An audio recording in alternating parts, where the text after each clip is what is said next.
Հարց է տալիս, դու կարդացել ես հարգելի դատարան։ Շուշին առաջին անգամ գրավողներից հենց առաջիններից մեկն է։ Արզումանյանը ճիշտ արեց, որ զորքես մասը չտարավեց ինչտեղը, այստեղից էս միջ կողմը, այստեղ փակեց, այստեղ չփակեց։ Վկաները հիմնականում զինվորականներ են, դու որ ազատության մեջ մնաս, կարող է խոչընդոտես։ Միջինացած ամեն վկայի հարցաքննություն մի ամիս է տևում, միջինացված։ Բոլորը խուսափում են պատասխանատվություն վերցնելուց։ Պարոն Սարգսյան, շնորհակալություն, որ եւս մեկ անգամ հյուրընկալել եք ձեր գրասենյակում։ Ես կցանկանայի անդրադառնալ աղմկարույց գործերից մեկին, որը ըստ էության 2023 թվականից դռնփակ նիստով իրականացվում է։ Խոսքը Պաշտպանության բանակի նախկին հրամանատար Միքայել Արզումանյանի գործին է վերաբերում։ Դռնփակ նիստ է, վերջերս ժողովրդաթերթը հրապարակեց, մոտ 20 վկաներ են հարցաքնվել, բայց կան հայտնի նախկին պաշտոնատար անձիկ, ըստ էության Ջալալ Հարությունյան, Սերյան Օհանյան, ինչպես նաեւ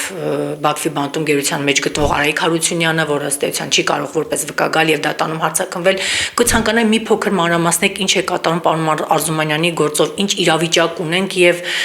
ինչու այսքան դաժան իշխանությունը վարվում նրա հետ, գրեթե 2.5 տարի նա շարունակում է գտնվել կալանքի տակ։ Նախ առաջինից պայից էր, որ կալանք եղավ, ակնհայտ լուրջ խնդիրներ կային։ Ես դա մասին ժամանակին խոսել եմ, բայց 2022 թվականի օգոստոսին, որ նրան ձերբակալեցին, անհիմն ապօրինի, դրա մասին մենք անդրադարձանք եւ դատանը ոչ իրավաչափ ճանաչեց ձերբակալումը, բայց կալանավորման միջնորդությունը բավարարեց, ընդ որում շտապում էին, շատ էին շտապում։ Հիմա կարող է թվերի առումով մի քիչ շփոթեմ, բայց ասենք մոտ 1000-2000 թերթ հաստատքներին ծանոթանալու համար մեզ ընդհանրապես դատանը 1 ժամ ժամանակ տվեց։ Այն դեպքում, երբ որ միջնորդությունը քննիչի 50 թերթից էր բաղկացած,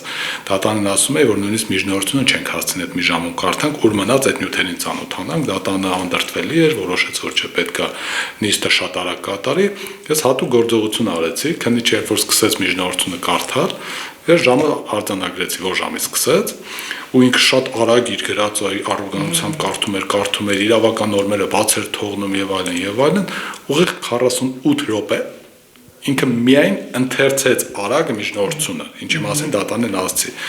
Ասում եմ, հիմա մենք պետք է հանգիստ ընթերցենք, պետք է հասկանանք ինչ է գրած, պետք է նյութերը ծանոթանանք, քննարկենք, համադրենք, պաշտպանություն նախապատրաստենք, ասենք դուք ո՞նց եք որոշել, որ մի ժամում ենք հարց է տալիս, դու կարդացել ես հարգելի դատարան, դու հասցրել ես նյութերից, ոնց կարաս դու հասցնես այս նյութերին ընթացքում ծանոթանալ։ Ակնհայտ էր, որ ոչինչից տեղյակ չէին, միայն խնդիր կար կալանավորելու։ Հիմա մենք հիշում ենք այդ ժամանակահատվածը, ինչ էր տեղի ունենում Արցախից հետո, պետք էր ինչ-որ մեկին երևի իր վրա բարթել այս խնդիրը եւ այլն, Միքայել Արզումանյանը որպես Պաշտպանության բանակի հրամանատար ընկավ այդ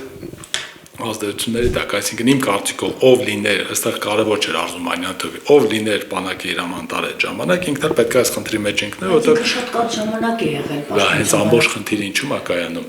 Գլխավոր հրամանատար ազատության մեջ է, խոսքը Ջալալ Հարությունյանի մասին է, պարոն։ Ես չեմ ուզում Ջալալ Հարությունյանի մասով անդրադառնամ, ես կոնկրետ կանդրադառնամ Միքայել Արզումանյանի մասով եւ կասեմ հետեւյալը, որ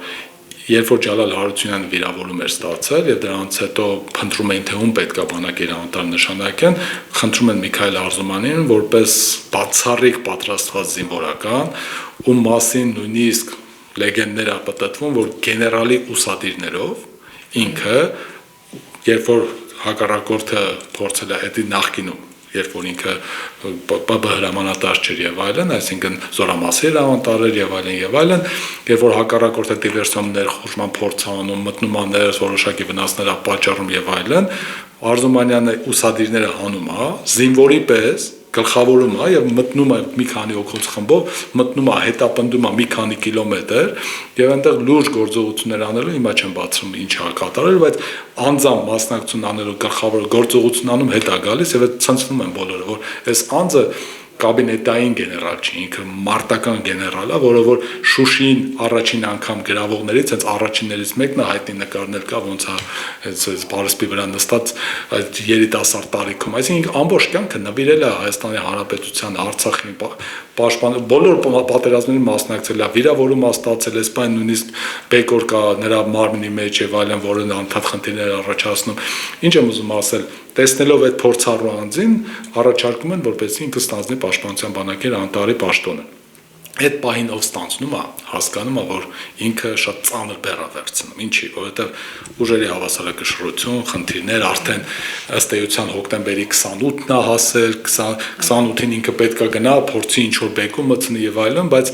շատ լուրջ պաշտոնատար անձինք, շատ լուրջ գենշտաբի մակարդակում, հիմա մի քիչ փորձել եմ սահմանափակված խոսել գործի դռնփակությունից ելնելով, բայց կասեմ այնպիսի բաներ, որոնք որ այս խնդրի հետ չեն առնչվում։ Հայտնում էին եւ կա պաշտոնապես արձանագրված, որ Միքայել Արզումանյանի կողմից ՊԲ հրամանտար նշանակվելուց հետո մեկ շաբաթվա ընթացքում զոհերի քանակը 3 անգամ կրճատվել է։ Մեր կողմից զոհերի քանակը 3 անգամ կրճատվել է նրա կատարելագությունը դատարանում։ Կա որ նրա գործողությունները կրճատվել է եւ ինքը այնպիսի իրավիճակ է ստեղծել, բայց պետք է հասկանանք, որ դու գալիս ես ստանձնում ես մի ամբողջ պաշտպանության բանակի հրամանատարություն, ակտիվ մարտեր ամբողջ տարածքով, այսինքն տարբեր ճակատներում եւ այլն, դու պետք է իրավիճակը հասկանաս, պետք է գնահատես ուժերը, հակառակորդի ուժերը, գործողություններ պլանավորես, նախորդը հասկանաս ինչը, այս անձ այդ ամեն ինչը արել է։ Ավելին այնտեղ ունեցել ենք մոտ 1000-ից ավել անձինք, որոշ շրջափակման մեջ են եղել, իր որոշման արդյունքում այդ անձանցինքը դուրս է բերել եւ բոլորը ասում են, որ իր գործողության արդյունքում է, որ այդ անձինք փրկվեցին եւ այլ եւ այլ։ Ու ավելին ասեմ, այնտեղ նույնիսկ ՊԲ հրամանատար եղած վիճակով նորից այդ լարված վիճակից նույնիսկ ավտոմատը վերցել է ինքնաձիգը, փորձել է ինքը գնա ինչ-որ գործողությունների մասնակցել, այսինքն իր տաքարյունության, իր sense նվիրվածության եւ այլնի հետ կապված այս ամեն ինչ արել է։ Բայց հետո, քանի որ Շուշիի հետ կապված դրվագ ունեցանք, հիմա պետք է ասել, որ դա Շուշին ինչ որ արդարացման տեղ պետք է գտնել, որ Շուշիի հանձնման մեղավորությունը ինչ որ մեկի վրա բարդ է։ Բայց ասենք այս իրավիճակում բոլորս գիտենք ուժերի հարաբերակցությունը եւ այլն, այսինքն առավելագույնը կատարած անձին, մենք ուզում ենք ասել, որ դու ինչ չես արել, էլի, այսինքն առավելագույնը կատարած է, այնտեղ չնչին ինչ որ բաներ են փորձում գտնել իրենց պատկերացումներով, որ սխալ է,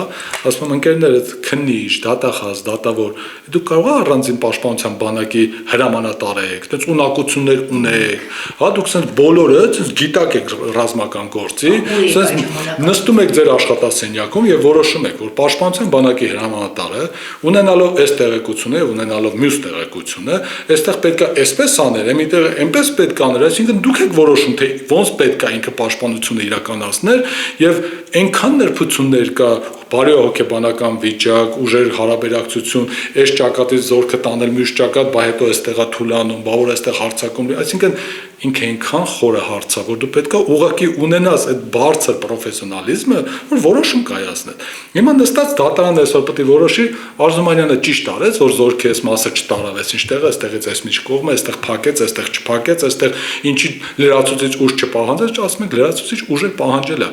Կարող եք ասենք 600 հատ, չգիտեմ, սմերշ կայան ուղարկեիք, դե ուղարկեիք։ Այսինքն միջոց չունենալով հանդերձ եղած միջոցներով գործողություններ անել, այստեղ է խնդիրը, որ իրենք փորձեցին սավերացել մեղադրանքի, բայց ակնհայտ աբսուրդ մեղադրանք է եւ դա նախաքննության փուլում էլ է հիմնավորվել։ Դատարանում առավել եւս հիմնավորվում է։ Հիմա ուղղակի մենք դատարանում մյուս դրվագով ենք քննություն անում, Արեգասարի դրվագով վկաներին ենք հարցակնում, որտեղ ծավալը մեծ է, պետք է փորձել տարանջատել։ Նույն Արեգասարի դրվագով ուղղակի ես նորից կաշկանդված եմ դռնփակության ռեժիմից ելնելով ավելին խոսել, բայց այն ինչ որ նախաքննության սկզբնական փուլում մեղադրանքներ եւ իրենք էին փորձում մեղադրել, առերեսումների արդյունքում, դատաքննության ընթացքում մեր հարցաքննությունների արդյունքում ձեռք բերված նոր փաստական տվյալներով իսպառ ոչնչացվել այդ մեղադրանքը։ Ջախջախվել է, չկա այդտեղ մեղադրանք։ Ուղղակի քանի որ նորից գալիս է այս process-ը, երբ որ մեղադրանքը առաջադրել ենք, ամեն գնով պետք է փորձենք պահել։ Հիմա այստեղ խնդիրը որն է կալանքի տակ է։ Հետևյալն է. դու երկար տարիներ բարձր պաշտոններ ես զբաղեցել ու գեներալ լեյտենանտի կոչում ունես, այս գործողությունները մեղադրանքը պայմանավորված է զինվորական քո մասնագիտական գործունեության հետ, վկաները հիմնականում զինվորականներ են, դու որ ազատության մեջ մնաս, կարող ես խոչընդոտես։ Ասում ենք ընկերներ 130 վկա է, հա 162 ներողություն։ Հիմա 162 վկային, որ դուք ուզենաք հարցակնեք, այսինքն մենք այս ամբողջ ընթացքում 20 վկա ենք հարցակնել, միջինացած ամեն վկայի հարցակնությունը մի ամիս է տևում, միջինացված։ Հիմա մենք 162 վկային, որ ուզենանք հարցակնենք, 13 տարուց ավել ժամանակ է մեզ պետք։ Ասում ենք, լավ, կիսենք այդ ժամկետը մի անգամ, դու 2 անգամ, 3 անգամ, ինչ եք ուզում, այսինքն այս անձի կենսագրությունը չի վերանալու, ինքը եղել է այդ պաշտոնին։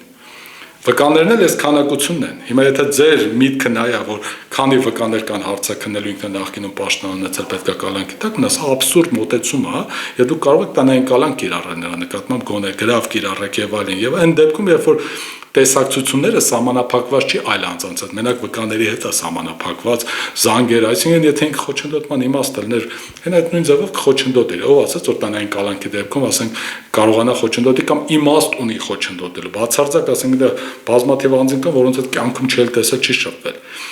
Հիմա այս ամբողջի համատեքստում մենք մշտապես բողոքները ներկայացնում ենք եւ մեր նախորդ բողոքը կալանքից ազատելու հետ կապված վճարբեկ դատանը վարույթ է ընդունել։ Հիմա մենք չգիտենք երբ կլինի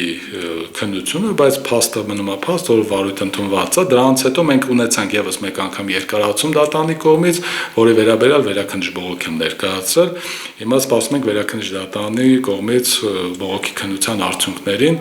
Չգիտեմ գրավոր կիրականացնի թե բանավոր ընթացակարգով, բայց ես կարծում եմ, որ այն ակնհայտ խնդիրները, որ մենք ներկայացնում ենք, ուղղակի բոլորը խուսափում են պատասխանատվություն վերցնելուց։ Մեր մոտ մեր երկրում կարծեք թե խնդրեմը նրանում է, որ եթե կա հնչեղություն ունեցող գործ, որը որ ինչ որ այլ պաշտոնատար անձանց հետաքրքրությունների դաշտում է, պաշտոնատար անձինք փորձում են դրանից հեռու մնալ։ Փորձում են իրենք ոնց որ նախաձեռնություն չցուցաբերեն եւ այլն,